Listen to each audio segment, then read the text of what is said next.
Hello again, ladies and gentlemen. BTM here, bringing you the big match 2-0 in my Age of Empires 3 series.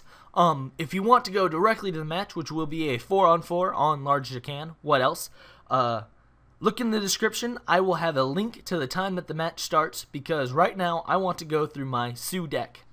I was messaged the other day about my deck and some improvements I can make, and I wanted to address that and actually show you some of the improvements I did make in my deck. So, without a doubt, let's take a look at my BigThunderMan deck. It is my deck built for Deccan and routes with, and maps with trade routes. And let's talk about some changes that I was taught, and I just want to kind of explain why I have certain cards in my deck and why I like them. So, the first thing and the most important thing is the 3 villager card. That's always the first card you send in the game. It helps your economy out so much. So, that was kind of putting the 3 villager card in there is kind of a nonsensical no-brainer. That's usually the only card you send from the first stage, though, in the first stage. So anything else you send, such as Furrier, Land Grab, or these Buffalo cards, they're really just kind of bonuses to send later. So I really try to put the rest of my cards in the first stage beyond the 3 villagers to be things that I would think I would need later on. So that's why I have these cards. Now, let's actually address the Buffalo. I have a Team 6 Bison, a 9 Bison, and a 15 Bison card. And the reason why I have the Bison cards in my deck is, unless I'm mistaken, they are 500 food each. So if you do the math, 15, 9, 6, that's 29 Buffalo appearing at my town center. That's a truckload of food. And for a very food-dependent civilization that relies on hunting, I put these cards in my deck because they help my economy out when my hunts start to run out, so I can get a middle game push because the Sioux are not made for the late game. Now, in terms of other cards, I have the 700 gold, which is absolutely vital to my bow rider strategy. I have 700 wood, which allows me to do more on the map, and I have the 4 villagers, all which obviously allow me to kind of keep up villager production, give me a little bit of a boost, all fairly average, interesting cards, uninteresting cards. I have 4 axe riders and 8 Seatan bows, also semi not interesting. However, there's a few cards here that I really do want to discuss. The first one is the Evening Star. I mentioned this in one of my previous videos and I got it wrong. I said that it turned bow riders into rifle riders, but it actually turns axe riders into rifle riders. Now, rifle riders, as it says, are very effective against cavalry, heavy infantry, and artillery. So that's why this card is so good, because it turns your straight up normal hand cavalry into an absurdly good ranged cavalry, which is very, very powerful.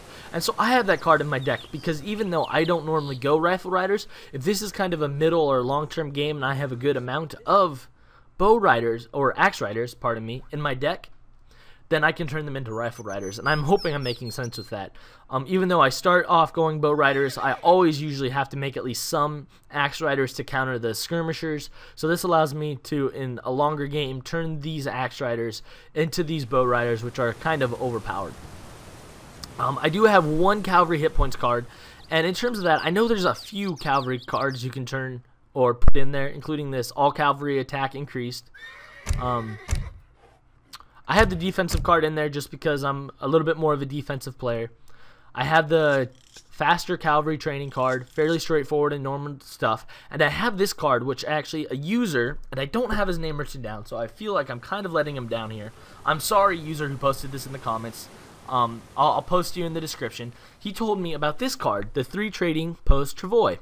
And that is an excellent card, especially on Deccan, where there is usually, if I am not mistaken, 8 trade posts. So being able to grab some of them for free, or 3 of them for free, is a excellent advantage. So I threw that card in here for my BigThunderMan deck because it is made for Deccan. All my 3rd age cards, I have actually never had a game with Sioux where I've gone to the 3rd age and sent any of them. But I have food and wood and military units, and I probably could do a little bit of a better late game card deck choice. Because if I do get to the 3rd age, chances are this is going to drag on, so I probably have some better choices to make, but that doesn't really matter. Like this card, all cavalry cost decrease. I could probably throw that in there, but it's not a big deal. Actually, we'll do it like that. Alright, so Third age, not super big, but second age is the very big one for Sioux. Because we are such a premier rushing civilization, we need to attack in the second age, and there's some pretty good options. One of them I was mentioned to is a 10 Pistolaro, 10 Pistolaro allies card. And the reason why I do not put this in there is because I feel like there are better cards for the second age. They cost 500 gold. Now, if I'm going with bow riders, 5 bow riders cost me 500 gold. And so for 500 gold, even though this is a good deal, I generally am short on gold. So I don't like having that in there. That's the first reason why I don't have that in there. So even though it's a good card, I generally don't use them.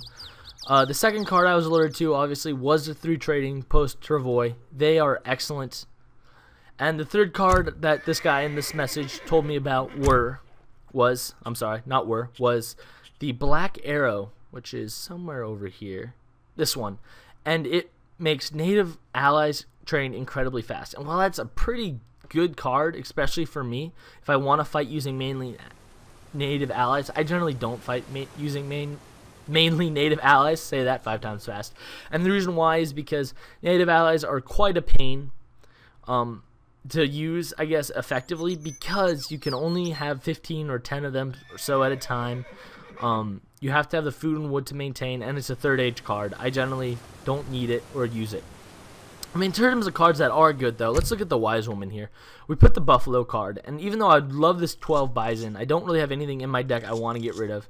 We could put in Placer Mines, but again, it's an age 2 card. My age 2 is filled up. We could put in the Great Hunter card. Again, great card, but my age 2 is filled up. And the thing about my age 2 card is I want a mix of immediate resources to help me, a mix of more longer-term benefits, such as the Buffalo, the Riding School, and the Cavalry bonus. Immediate military in case I get in trouble. I think I already said that, though. And the Evening Star, which is kind of like a fail-safe option, I guess. And that's why such great cards such as Great Hunter and Spice Trade aren't in there, even though they are premier cards for the Sioux. The second age for the Sioux is just everything good for me comes in the second age, so I can't use it. I don't put in the wood cards for rush games generally because I don't put that much of an emphasis on wood. I tend to go food and gold, whether it's an axe rider, bow rider combo, whichever one's more important, but I tend to go food and gold. So this card probably wouldn't be a bad choice, but then again, my second age is pretty filled up. In terms of Shaman, I don't really use native warriors, so besides for the getting free trade posts, I don't use them. Again, 2 War Huts, great card, but it also increases hit points, but doesn't help me out much. The TP cards are actually very, very good, but again, I'm going with a cavalry-centric strategy, so building TPs faster and cheaper, while it's excellent, I would also then need to send the aggressive policy, which means I would then be sending 2 cards in the second age, 2 extra cards, and I wouldn't get that till 10-15 minutes in the game, at which point it wouldn't be really viable for a rush game per se. So in terms of military, I put in only the units for the second age that I feel are absolutely vital. The Satan Bows and the Axe Riders, I really want to make most of my own units in second age. Third age, I just have them filled out because if I'm locked in a pretty aggressive game and I get to the third age, I just want to start sending stuff to back me up. I might maybe throw in these guys, the 10 Renegado Allies. It's actually probably a very good card for that age, so I'm actually going to throw them in here. I'll get rid of those Axe Riders. So that's probably a better choice I could make. They have like a base 40 ranged attack, and they cost 500 gold, which means they're 50 gold apiece. That's an excellent deal, but it's third age, which makes it a little bit more viable. In terms of the basic cards, an infinite resource chest, again, might not be a bad choice, but I like my lump sums. Again, because it's a rush game, I never find myself having to send 600, 300 wood cards. I don't really need anything War Chief special because in the grand scheme of priority, I don't need to get the War Chief quickly. I don't really work on the covered wagons because, again, it's not that big of a deal for me. So, all around, that's why I use the cards that I use.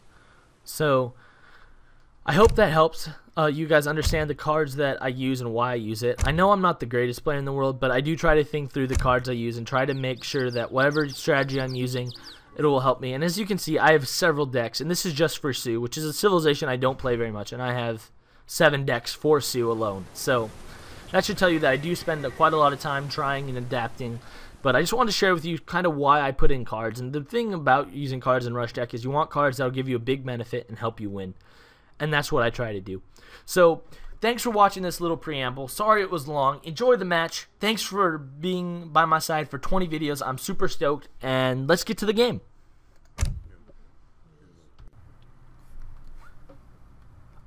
Alrighty guys, bringing you here a 4-on-4 on Large Can, because that is the only map we play on this channel.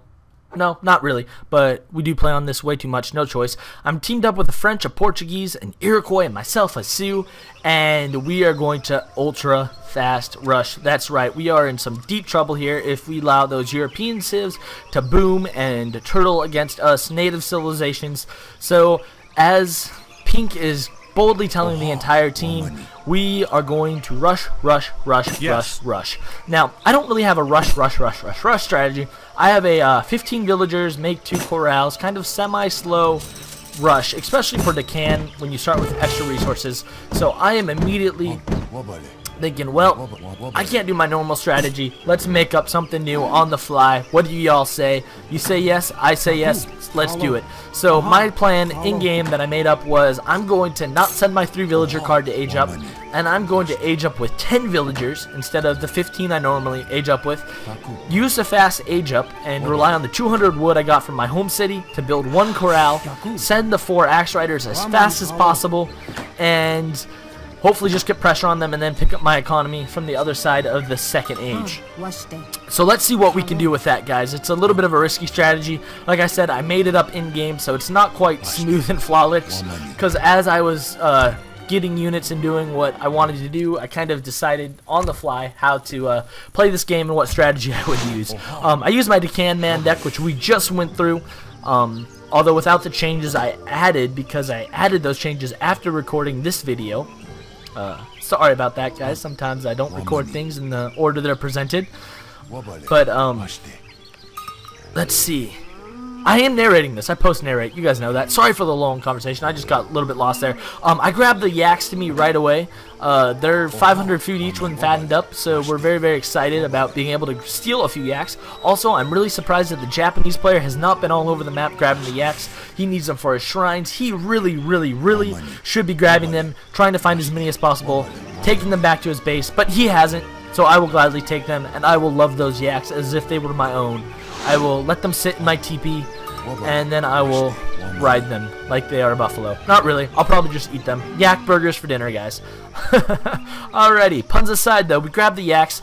Got 2. I think another 4 coming to us.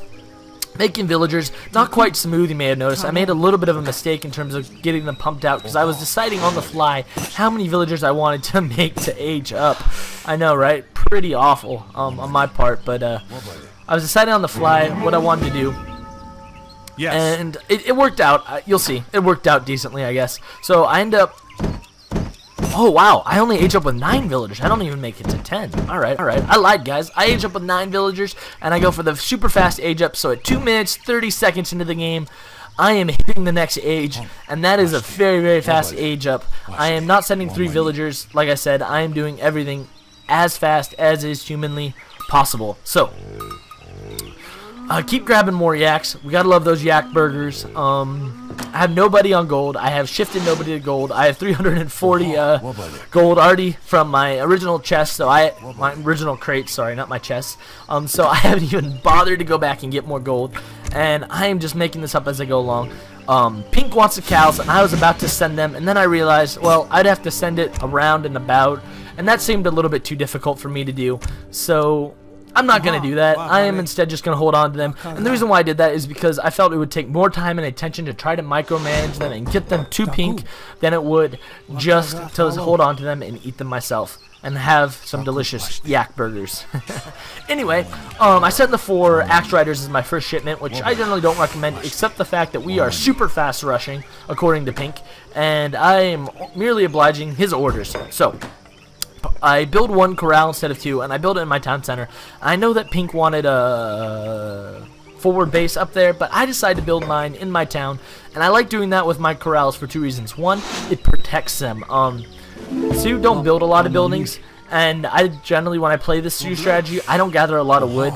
So having to overexert myself or stretch myself out and try to gather a lot of wood and have buildings that I could risk losing is not a wise strategy on my part. So I prefer to build my corrals in my town. And my corrals actually make only cavalry, which is fairly obvious. I don't know what I was going with that sentence. My corrals only make cavalry, so they travel faster across the map, so I don't really feel like it's the end of the world to have to let them walk across the map or run across the map, because they are on horseback.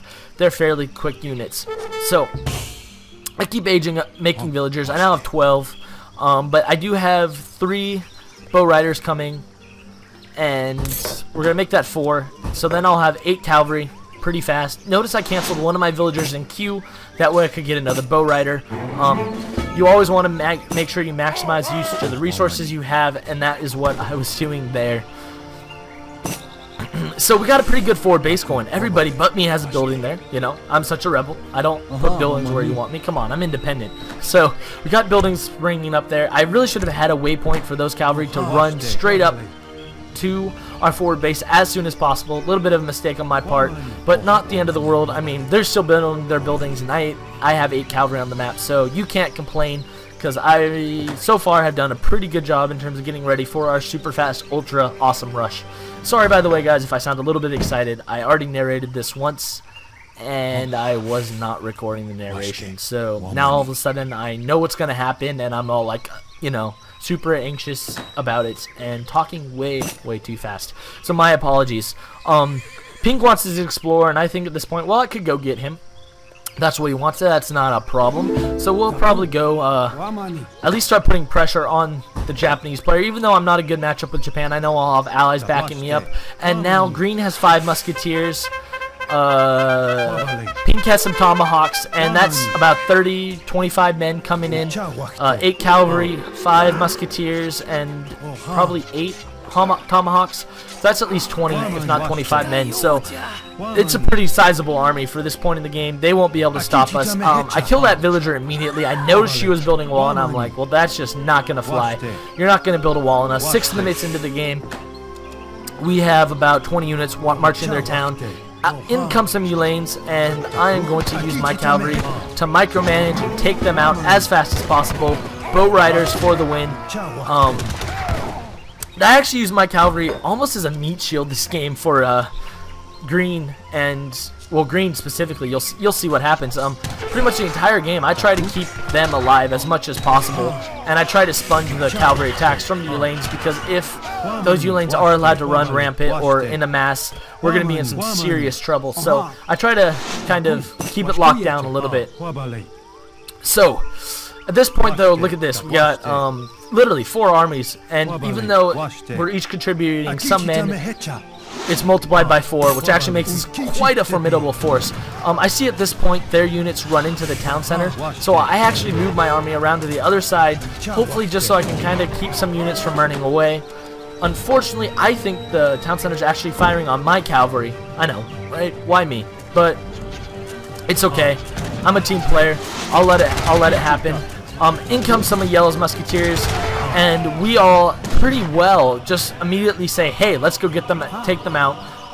We're all doing a fairly good job reacting quickly, and this is kind of one of the advantages of having a group, is because they're having to travel from their various bases, they're literally coming in like waves of men, which is really allowing us as a team to eliminate them a lot easier, because if they send all their men out in one big force against all our men, it would be a pretty big battle. But because they're coming in waves and we're all amassed, it's giving us a pretty good advantage here in regards to being able to win. Now I have to send those villagers all the way there for food, because I did a very poor job of scouting.